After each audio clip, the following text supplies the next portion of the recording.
Good afternoon to all of you, my dear students. Today, I am going to discuss about the determinants of demand for education. MA 4th semester के paper में जो कि social sector and environment जो paper है उसका एक topic है कि शिक्षा के लिए, एजुकेशन के लिए जो मांग होती है उसको कौन से फैक्टर्स निर्धारित करते हैं, कौन सी ऐसी दशाएं होती हैं जो उन्हें निर्धारित करती हैं और किनसे वो प्रभावित होते हैं। और मैं समझता हूँ कि ये एक ऐसा चैप्टर है जिसमें जो शोध है, जो रिसर्च है, उसके द्वारा अभी भी बहुत ज़्यादा इसमें स्कोप है, क्योंकि determinants which demand for education का जो कॉन्सेप्ट है ये हमेशा ही रेलिवेंट है और इसमें निरंतर नए शोध और नई टेक्नोलॉजी का भी प्रयोग करके जिस तरह से निरंतर इसमें परिवर्तन होता जाता है तो उसको मेजर करना मुझे लगता है कि अभी बहुत हद तक बाकी है। बट जितना शक हो चुका है, जो उसके अभी तक जो हमने एक स्टडी किया है उसके आधार पे, कुछ रिसर्च पेपर्स के आधार पे मैं आपको ये बताऊंगा कि एजुकेशन की जो डिमांड होती है उसको कौन से फैक्टर्स डिटरमिनेंट करते हैं। आज हम देखेंगे कि डिमांड फॉर एजुकेशन को कौन से एलिमेंट्स डिटरमिनेंट करते हैं। वास्तव में शिक्षा को या शिक्षा की मांग को निर्धारित करने वाले जो तत्व हैं, जो एलिमेंट्स हैं, उन्हें हम मुख्य रूप से 4 प्रमुख दृष्टिकोण से देख सकते हैं। ओके? पहला,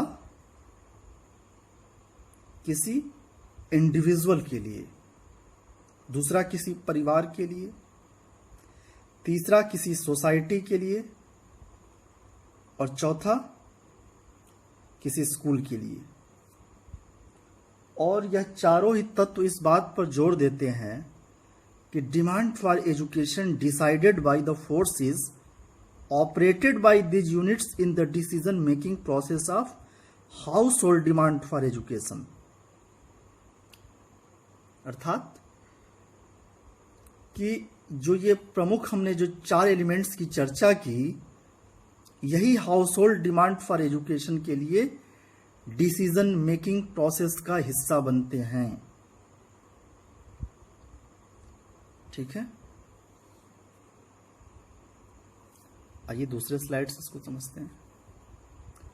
concept of demand for education, a socio economic approach in demand analysis. We investigate the choices that individuals make between the goods and services that are available to them in the market at a given price level. Demand for education के लिए जो concept है वह मुख्य रूप से socio economic factor है, यानी कि सामाजिक और आर्थिक जो कारक हैं उनसे जुड़ा हुआ यह एक संकल्पना है। और एक सत्य यह भी है कि इस दिशा में अभी बहुत से शोध होने चाहिए। देखिए, जब हम डिमांड को एनालाइज करते हैं तो किसी व्यक्ति के लिए एक दिए हुए कीमत पर वस्तु तथा सेवाओं की आप अवेलेबिलिटी का अध्ययन करते हैं।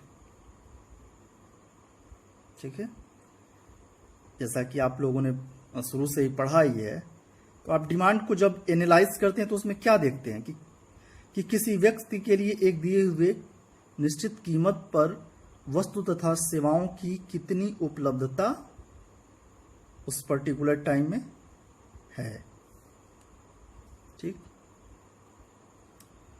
अब डिमांड जो होता है वह किसी कमोडिटी के प्राइस के साथ एसोसिएटेड होता है। ठीक है, तो एजुकेशन के लिए जो डिमांड की जाएगी जिस क्वांटिटी की, तो उसको हम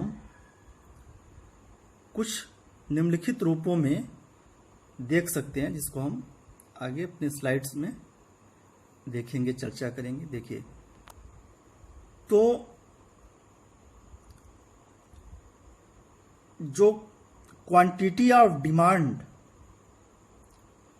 एजुकेशन के लिए होगी, उसको हम कुछ इन प्रमुख आधारों पे देख सकते हैं।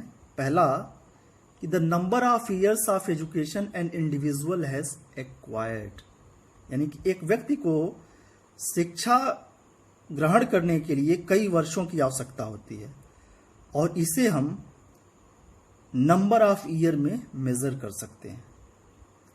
कौन सा नंबर होगा? वह नंबर ईयर्स ऑफ स्कूलिंग के टर्म्स में मेजर किया जा सकता है। ठीक।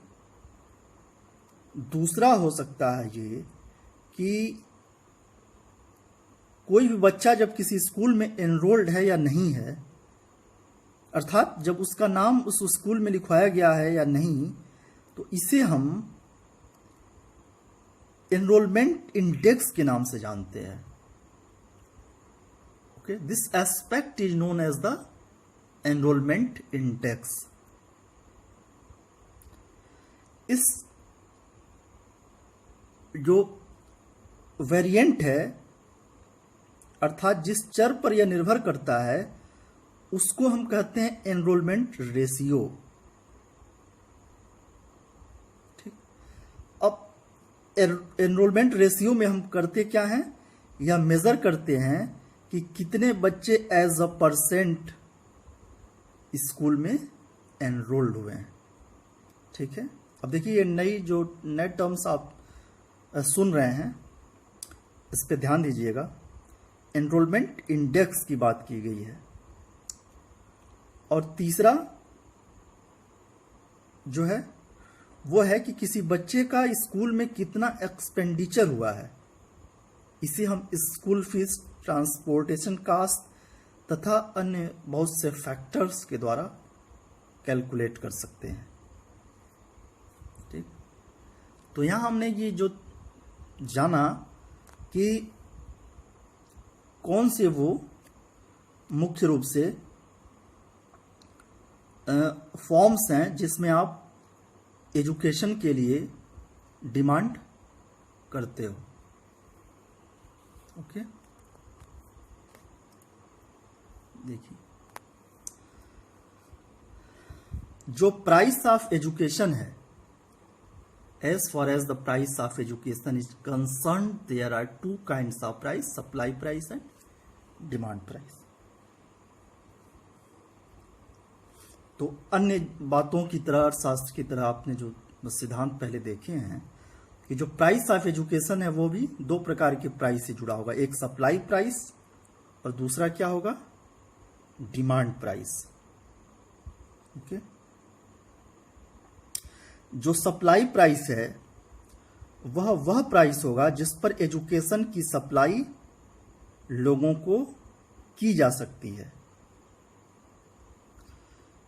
माइंडेड, लेकिन कि यहां पर हम यह मान लेते हैं कि गवर्नमेंट और नॉन गवर्नमेंट दोनों ही प्रकार के एजुकेशनल इंस्टीट्यूशंस एजुकेशन की सप्लाई करते हैं।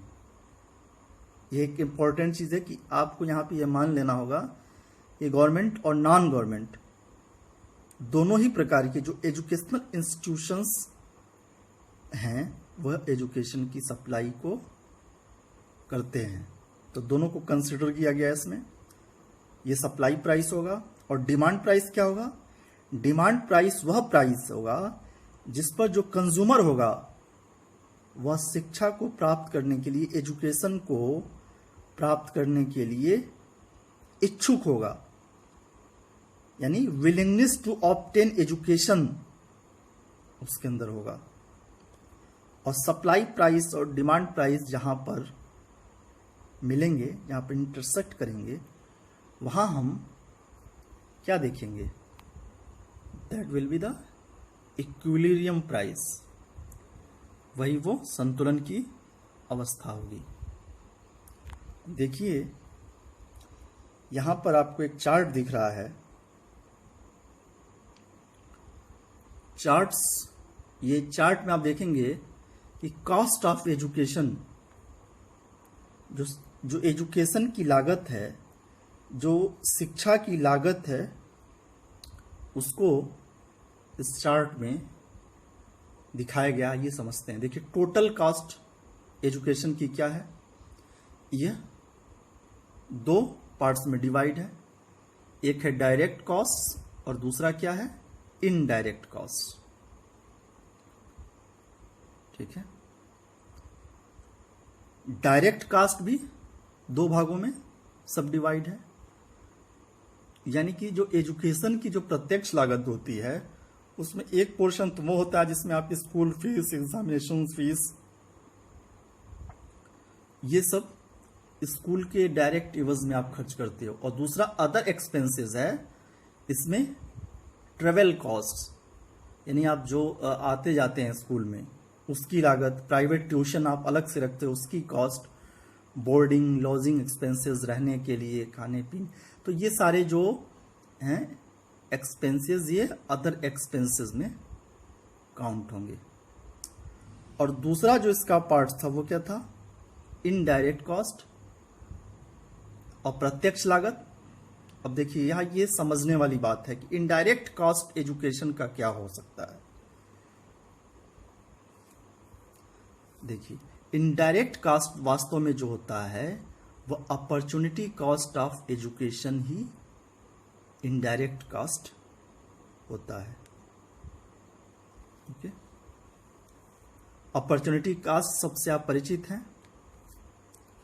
अवसर लागत, यानी कि वो अगर उस कार्य में ए वर्क में अगर उसको यूज ना करके बी में किया गया होता तो ये उसका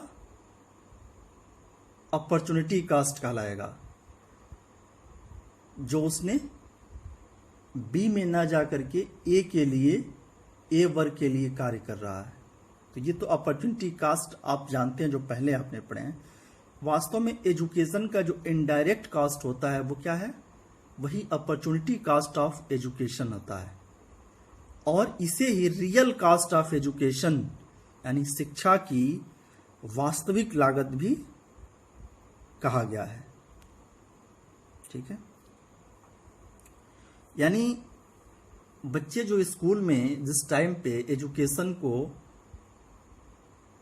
अवेल कर रहे हैं, उस समय अगर वो शिक्षा ना प्राप्त करते तो उस समय वो कुछ पूर्व निश्चित आय,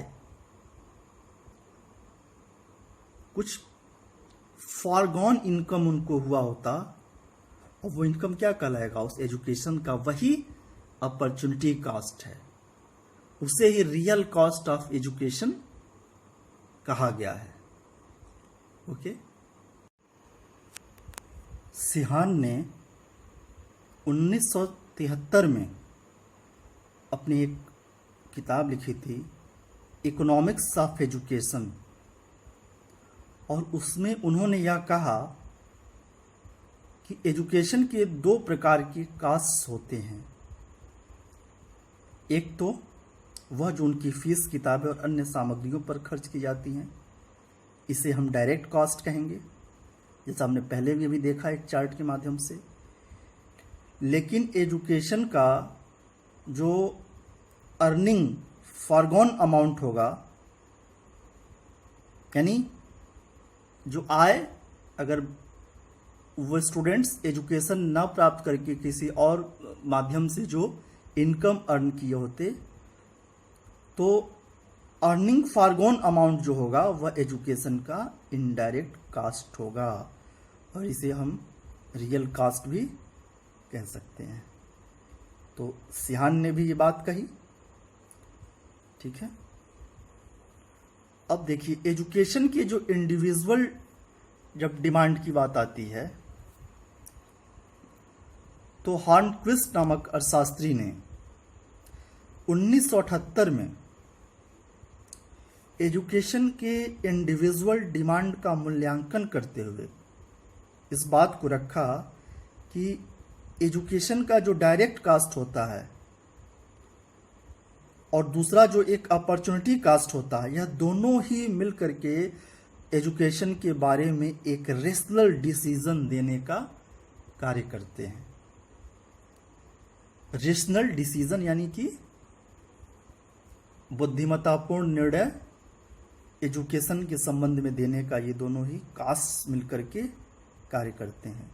मैकडोनाल्ड ने 1988 में इसी बात को अपने रिव्यू डिमांड फॉर एजुकेशन नामक अपने जो उन्होंने स्टडी किया था, उस रिव्यू में इसी बात को रेखांकित किया। और पियर्सन ने तो एक कदम आगे बढ़ करके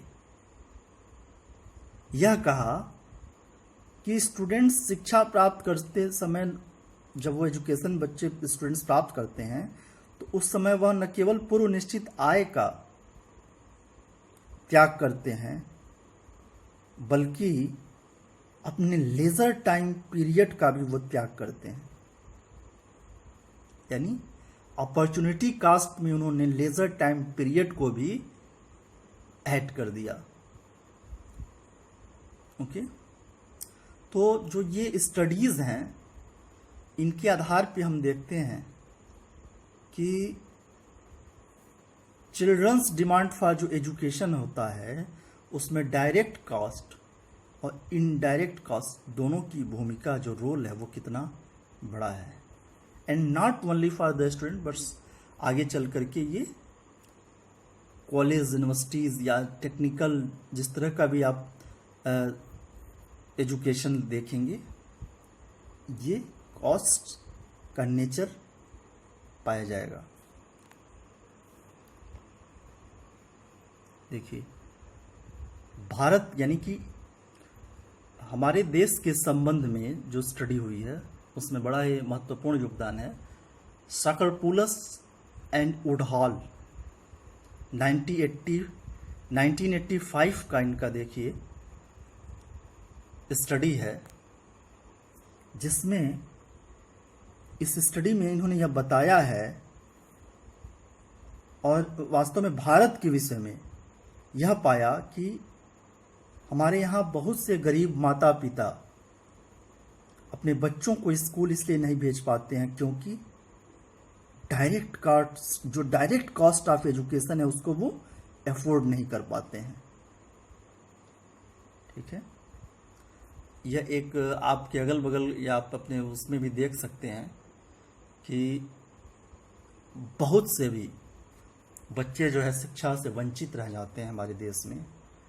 तो उसका मेजर फैक्टर क्या है कि वो डायरेक्ट कॉस्ट ऑफ जो एजुकेशन है, उसी कॉस्ट को जो है एफोर्ड नहीं कर पाते हैं, जो गार्जियंस होते हैं उनके, जो पेरेंट्स होते हैं उनके। और इसी तरह का एक और अध्ययन जब किया गया, तो उसमें भी यह पाया गया कि जो बच्चों की फीस है, उसके अलावा जो बाकी अन्य कास्ट हैं, जो लागतें हैं, उसका बोझ गरीब माँ बाप पर कहीं उससे कहीं अधिक पड़ता है। ओके, जब आप अन्य की बात कर रहे हो तो आप समझ गए होंगे कि हम क्या कहना चाहते हैं। यहाँ पे हम प्राइवेट और पब्लिक एजुकेशन का जो दोनों जो प्रकार के जो एक्सपेंडिचर हैं, उसके आधार पर जो इंडियन एजुकेशन सिस्टम है वो कितना बटा हुआ है। ठीक है, शिक्षा का पूंजीकरण, आप इससे वाकिफ हैं कि जैसे जैसे प्राइवेटाइजेशन हुआ है, तो प्राइवेटाइजेशन के साथ ही साथ बहुत सी चुनौतियां भी आई हैं। और हम अगर इसको देखें तो कह सकते हैं कि जो लोअर क्लास है, जो पुअर क्लास है, वो जो प्राइवेट कॉस्ट ऑफ एजुकेशन है उसको तो अफोर्ड करने में बिल्कुल ही अक्षम है, क्योंकि वो कास्ट बहुत अधिक है, बहुत बड़ा अमाउंट है। तो इसलिए पब्लिक जो सेक्टर है, उसके आधार पे ही पुअर क्लासेस के लिए जो एजुकेशन सिस्टम हो रहा है, वो प्रोवाइड हो रहा है, उसके आधार पर ही थोड़ा बहुत उनको एजुकेशन प्राप्त हो रहा है। लेकिन केवल उसके आधार पे काम नहीं चल पाता, और वास्तव में वो जो थोड़ी बहुत फीस है उसको भी अफोर्ड नहीं कर पाते हैं। ठीक है, तो जो आपने जो ये देखा, इसके आधार पे आप कह सकते हैं कि भारत जैसे देश में लोगों को जो शिक्षा प्राप्त कराने की जो व्यवस्था है, उसमें जो कास्ट फैक्टर है उसका रोल बड़ा ही क्रूशल है। जो कास्ट फैक्टर है वो इंडिया में एजुकेशन के लिए बहुत ही महत्वपूर्ण भूमिका निभाता है। ठीक है, तो जो कास्ट फैक्टर है, इसी बात के लिए गवर्नमेंट्स जो होती हैं हमेशा सोचती हैं कि हम एजुकेशन को, आपने इससे पहले भी पढ़ा होगा, पब्लिक फाइनेंस में पढ़ा होगा कि एजुकेशन एक मेरिट गुड्स की वस्तु है, यानी कि इसमें एक चेन इफेक्ट होता है एजुकेशन में, जो कि जिसका एक व्यापक प्रभाव होता है, और इसके डायरेक्ट एडवांटेज से भी कहीं अधिक इनडायरेक्ट एडवांटेज जुड़े हुए हैं। एक एजुकेटेड जो कंट्री होता है उसकी स्थिति विकसित देश की तरफ बढ़ने की होती है, लेकिन भारत जैसे देश में हमने देखा कि स्टडी के आधार पे कि जो कॉस्ट फैक्टर है उसके कारण बहुत सारे निम्न और गरीब तबके के जो लोग हैं वो अपने बच्चों को जो है शिक्षा नहीं दे पाते हैं। ओके,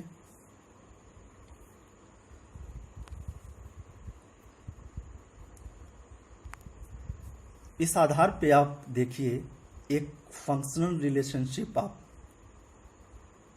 इसके आधार पे आप खुद ही कर सकते हैं।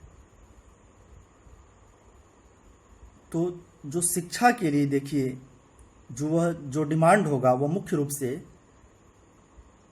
किससे रिलेटेड है? प्राइस ऑफ एजुकेशन से है, फैमिली इनकम से है, और सोशियो जो इकोनॉमिक फैक्टर है उससे जुड़ा हुआ है। ओके, तो इस प्रकार जो शिक्षा के लिए जो डिमांड है वह मुख्य रूप से price of education, family income और सोशियो इकोनॉमिक फैक्टर का एक फंक्शन कहा जा सकता है, जहां पर यह उसके प्रमुख एलिमेंट्स हैं। जो ऊपर हमने 3 एलिमेंट्स की जब भी बात की, वो इसके बीच में डिमांड ऑफ एजुकेशन के और इन तीनों के मध्य आप एक फंक्शनल रिलेशनशिप स्टेब्लिश कर सकते हैं। Okay, we can expect a negative price effect and a positive income effect, यानी जो नेगेटिव प्राइस इफेक्ट है और पॉजिटिव इनकम इफेक्ट के आधार पर हम यह भविष्य के लिए यह संभावना तलाशते हैं या संभावना व्यक्त कर सकते हैं कि जैसे जैसे फैमिली की इनकम रेज होगी वैसे वैसे लोग बच्चों की शिक्षा पर अधिक एक्सपेंडिचर करेंगे। ओके, देखिए हमने अभी जो चर्चा की है थोड़ी देर पहले, इसमें हमने जिन निर्धारकों की चर्चा की है वो इंडिविजुअल, फैमिली, सोसाइटी और स्कूल के रेफरेंस में किया है। कुछ जो और महत्वपूर्ण इंपॉर्टेंट जो रिसर्च हुए उसके आधार पे हम ये कह सकते हैं कि कोई व्यक्ति अगर एजुकेशन में पैसा खर्च करता है, उसको अगर हम इकोनॉमिक टर्म में कहते हैं तो उसको कह सकते हैं कि जो एजुकेशन में जो इन्वेस्ट करता है तो उससे वो भविष्य में प्राप्त होने वाले बेनिफिट को भी ध्यान में रखता है, और इससे उसे जो रिटर्न प्राप्त होता है एजुकेशन के आधार पे उसको अगर कोई इसकी जॉब लगती है या वो किसी फील्ड में जाता है और आगे चल के उस एजुकेशन के बेस पे जो उसकी अर्निंग होती है उसे हम इंटरनल रेट ऑफ रिटर्न के रूप में डिफाइन अगर हम करें, इंटरनल रेट ऑफ रिटर्न,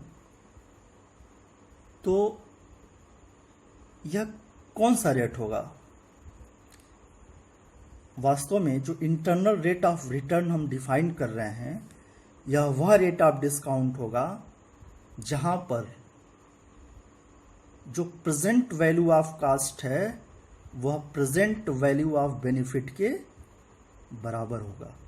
एक बार पुनः देखिए, रिवाइज कर रहा हूं कि जो इंटरनल रेट ऑफ रिटर्न जो हमें प्राप्त होगा वह रेट ऑफ डिस्काउंट का वह रेट होगा जहां पर present value of cost present value of benefit के बराबर होगी। इस प्रकार आप देख सकते हैं कि जो एजुकेशन की जो डिमांड होगी वह विलिंगनेस टू परचेज एजुकेशन और price of education, willingness to purchase education और प्राइस ऑफ एजुकेशन के बीच एक फंक्शनल रिलेशनशिप होगा। यानी कि आप शिक्षा के लिए आप कितना जो है व्यय करने की इच्छा रखते हैं और जो उसकी कीमत होगा एजुकेशन का, इन दोनों के बीच एक फलनात्मक संबंध पाया जाएगा। देखिए, बेकर एक प्रमुख अर्थशास्त्री, इन्होंने 1976 में अपने स्टडी में इस बात को नोटिस किया कि फैमिली इनकम बच्चों की एजुकेशन की डिमांड को निर्धारित करने का प्रारंभ में एक मुख्य फैक्टर तो है ही, जो आय है परिवार की, वो उसका एक प्रमुख फैक्टर होगा कि बच्चे उस कितना शिक्षा उस फैमिली के प्राप्त कर पा रहे हैं। लेकिन जहाँ तक समाज की बात की जाए, देखिए ये बड़ा ही एक इम्पॉर्टेंट कंसेप्ट है कि जो प्राइमरी लेवल पे फैमिली इनकम तो काउंट होता ही है, बट आगे चल के हम ये देखते हैं इसका बड़ा ही एक ब्रॉड फीचर है कि सोसाइटी के आधार पे तो डिमांड फॉर एजुकेशन वास्तव में सोशल स्टेटस, सोशल मोबिलिटी और सोशल प्रेस्टीज के आधार पे निर्धारित होता है। यानी कि फैमिली इनकम तो एक प्रारंभिक और महत्वपूर्ण फैक्टर है ही, लेकिन इसके साथ साथ देखिए सोसाइटी का कितना अहम रोल हो जाता है। इसीलिए बार बार अवेयरनेस की बात होती है एजुकेशन के लिए, क्योंकि यह एक सोसाइटी से जुड़ा हुआ मसला है। तो देखिए कि सोशल स्टेटस, सोशल मोबिलिटी की बात हो और सोशल प्रेस्टीज की बात की गई स्टडी में, इनका एक बड़ा ही मेजर रोल होता है एजुकेशन के डिमांड में। ओके, सोशल फैक्टर्स में आप जानते हैं कि बहुत से वेरिएबल आएंगे, जैसे कि कम्युनिटी की बात हो गया, रिलीजन की बात हो गई, और सोशल वैल्यू यानी कि सामाजिक मूल्य। वास्तव में ये सब मिलकर के डिमांड फॉर एजुकेशन के लिए एक बड़ा ही क्रूशल रोल निभाते हैं।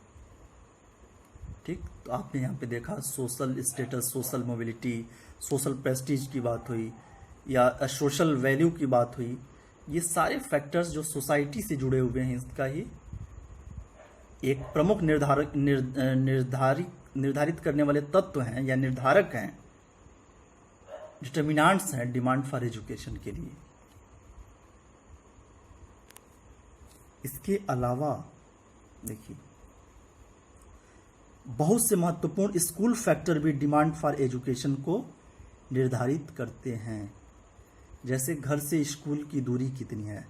अगर आप देखते हैं कि अगर कुछ ऐसे इलाके हैं जहाँ पे अगर स्कूल की बहुत दूरी पे हो तो वहाँ बच्चे शिक्षा ग्रहण नहीं कर पाते हैं, क्योंकि गरीब माँ बाप जो हैं अपने बच्चों को दूर तक भेजने में, बच्चों को किसी उसकी ट्रेवल कॉस्ट को अफोर्ड करने में असमर्थ होते हैं। तो ये स्कूल फैक्टर्स इन्हें कहा गया है कि ये भी डिमांड फॉर एजुकेशन के लिए बड़ा ही एक इम्पॉर्टेंट इनकी भी भूमिका है। जैसे मान लीजिए घर से स्कूल की दूरी कितनी है, स्कूल की अवेलेबिलिटी मुख्य रूप से ग्रामीण इलाकों में, रूरल एरियाज में स्कूलों की उपलब्धता की क्या स्थिति है, मीडियम ऑफ इंस्ट्रक्शंस की बात हो गई, स्कूल फीस हो गया, स्कूलों की इंफ्रास्ट्रक्चर फैसिलिटी हो गई। तो ये सब भी एक महत्वपूर्ण कारक हैं जो डिमांड फॉर एजुकेशन को डिटर्मिनेंट करते हैं। देखिए हमने अभी तक जो भी अपना स्टडी किया डिमांड फॉर एजुकेशन में, जिसमें हमने कॉस्ट को भी डिवाइड किया और हमने देखा कि डायरेक्ट कॉस्ट का तो एक बहुत बड़ा बर्डन होता है, ये इनडायरेक्ट कॉस्ट भी को भी जेहन में रखते हैं लोग जब एजुकेशन में इन्वेस्ट करते हैं। ठीक है, तो हमने सोशियो इकोनॉमिक फैक्टर्स के आधार पर डिमांड फॉर एजुकेशन की भी चर्चा की और वास्तव में यह जब प्रदर्शित भी करते हैं कि अकेले एजुकेशनल फैसिलिटी जो होती है डिमांड फॉर एजुकेशन को क्रिएट नहीं करेंगे, कि कितनी सुविधाएं हैं या जो सोशल फैक्टर्स हैं, ये जो सोशियो इकोनॉमिक फैक्टर्स ओवरऑल जो है वास्तव में केवल एजुकेशन, डिमांड फॉर एजुकेशन को केवल इनके आधार पर नहीं आंका जा सकता है। और इस संबंध में बहुत से रिसर्च हो रहे हैं, होने भी चाहिए, क्योंकि हमारा जो डाइवर्जेंट सोशियो इकोनॉमिक ग्रुप है, बिखरा हुआ, जो विकेंद्रित एक हमारे वहाँ जो क्लास है जिसकी जो क्वांटिटी है वो एक लार्ज नंबर में है, जिसे हमने एक टर्म दिया डाइवर्जेंट सोशियो इकोनॉमिक ग्रुप, उसको वास्तव में एजुकेशनल अपॉर्चुनिटी को प्राप्त करने में बहुत सी कठिनाइयों का सामना करना पड़ता है। तो जो मुख्य निर्धारक हैं उसकी हमने चर्चा की आज के टॉपिक में, और मैं उम्मीद करता हूं कि आपको समझ में आया होगा। बहुत बहुत धन्यवाद। Thank you so much.